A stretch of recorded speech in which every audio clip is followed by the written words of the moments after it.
എന്റെ ചെറുപ്പകാലത്ത് ഞാൻ സൈക്കിൾ ഓടിക്കാൻ പഠിച്ചൊരു കഥ ഞാൻ പറയാം. ഞാനും എന്റെ അനിയനും മാത്രമല്ല കേട്ടോ, അയൽവക്കത്ത് ഞങ്ങൾ ഏകദേശം ഒരേ പ്രായക്കാരായിട്ട് കുറച്ച് കുട്ടികളുണ്ട്. ഞങ്ങളുടെ എല്ലാവരുടെയും പേര് കേൾക്കാനും നല്ല രസമാണ്. കാരണം ഒരു റൈമിംഗ് വേർഡ്സ് പോലെയാണല്ലോ പേര് വെച്ചിട്ടുള്ളത്. ഗോഡ്സി, ഗോർഡൻ, ജിൻസൺ, ജിൻസി, നിഷ, നിക്കി, പ്രീതി, പ്രവീൺ, വിക്കി, വിനീത്. അങ്ങനെ എല്ലാവരും തന്നെ ഏകദേശം ആ ഒരു സീസണിലാണ് സൈക്കിൾ ഓടിക്കാൻ പഠിച്ചത്. ആ ഇളം മനസ്സിൽ എന്തൊരാവേശമാണ്. മിക്കവർക്കും തന്നെ സ്വന്തമായിട്ട് സൈക്കിൾ അപ്പോൾ മേടിച്ചിട്ടുമില്ല. വാടകയ്ക്ക് 1 മണിക്കൂറിന് 2 രൂപയ്ക്കാണ് അന്ന് അവിടെ ഒരു കടയുണ്ടായിരുന്നു തൊട്ടടുത്ത് തന്നെ. നമുക്ക് വാടകയ്ക്ക് എടുക്കാം സൈക്കിൾ. അങ്ങനെ ഞങ്ങൾ എല്ലാവരും തന്നെ അവിടെ പോയിട്ട് സൈക്കിൾ വാടകയ്ക്ക് എടുക്കും. എന്നിട്ടാണ് ഓടിക്കാൻ പഠിക്കാനുള്ള ശ്രമം. അപ്പോൾ മുതിർന്നവരാരും തന്നെ ഇങ്ങനെ പിടിച്ച് ഉന്തിത്തന്ന ഒന്നും അല്ലാട്ടോ ഓടിക്കാൻ പഠിച്ചത്. ഒരു റൗണ്ട് പോലും നമുക്ക് പെഡൽ ചെയ്യാൻ പറ്റില്ല. പെഡൽ തന്നെ ചെയ്യുമ്പോൾ തന്നെ പിന്നെയും കാലം നിലത്ത് പോകും. അങ്ങനെ ഇരുന്ന് ചിലപ്പോഴൊക്കെ 2 മണിക്കൂർ അങ്ങനെ തന്നെ അങ്ങോട്ട് തീരും. എന്നിട്ട് കൊണ്ട് സൈക്കിൾ തിരിച്ചോടും. ഇങ്ങനെ പോയി കുറേ ദിവസങ്ങൾ. പിന്നെയൊക്കെ ഒരു 2 പെഡലടിക്കാം, പിന്നെയും നിൽക്കും അതുപോലെയൊക്കെ തന്നെ.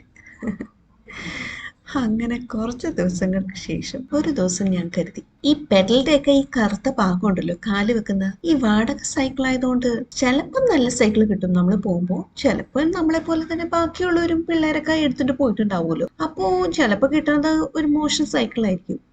അതിൽ ആ ബ്ലാക്ക് കാല് വെക്കേണ്ട സാധനമൊന്നും ഉണ്ടാവില്ല, ആ മെറ്റല് മാത്രമേ ഉണ്ടാവുള്ളൂ. അതിന്റെ അറ്റത്ത് നിൽക്കുന്ന ആ നെട്ടും ബോൾട്ടും ഒക്കെ അതൊക്കെ ചിലപ്പോൾ കാലിൽ കുത്തുന്ന പോലത്തെ സൈക്കിളൊക്കെ ആയിരിക്കും ചിലപ്പോൾ കിട്ടാം.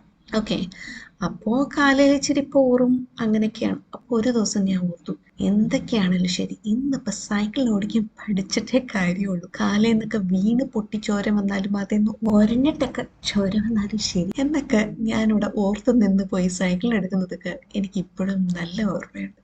അങ്ങനെ എങ്ങനെയൊക്കെയോ സൈക്കിൾ ഓടിക്കാൻ പഠിച്ചു. അയ്യോ, ഒരു സാമ്രാജ്യം കൈയടക്കിയ അങ്ങോട്ട് ജയിച്ച് നിൽക്കുന്ന ഒരു ഫീലാണ് മനസ്സിൽ. അന്നത്തെ ആ ഇളം മനസ്സിൽ ആ ചെറിയ ചെറിയ കാര്യങ്ങളൊക്കെ എത്രമാത്രം വലിയ കാര്യങ്ങളായിരുന്നു അല്ലെ എന്ന് ഇന്ന് തോന്നുന്നു. നമുക്ക് തിരിഞ്ഞു നോക്കും. A beautiful memory. ഇന്ന് നമ്മൾ എന്തെങ്കിലും കാര്യങ്ങളൊക്കെ നോക്കി അത് കൈയെടുക്കാനായിട്ട് എന്നെ കൊണ്ട് ഒക്കില്ല, അത് ഭയങ്കര വലുതാണ് എന്ന് തോന്നുന്നുണ്ടെങ്കിൽ നമ്മുടെ ജീവിതത്തിലേക്ക് ഒന്ന് തിരിഞ്ഞു നോക്കാം. അങ്ങനെ പല കാര്യങ്ങളും പല ഘട്ടത്തിലും നമുക്ക് അത് വലുതായിരുന്ന ഘട്ടങ്ങളുണ്ട്.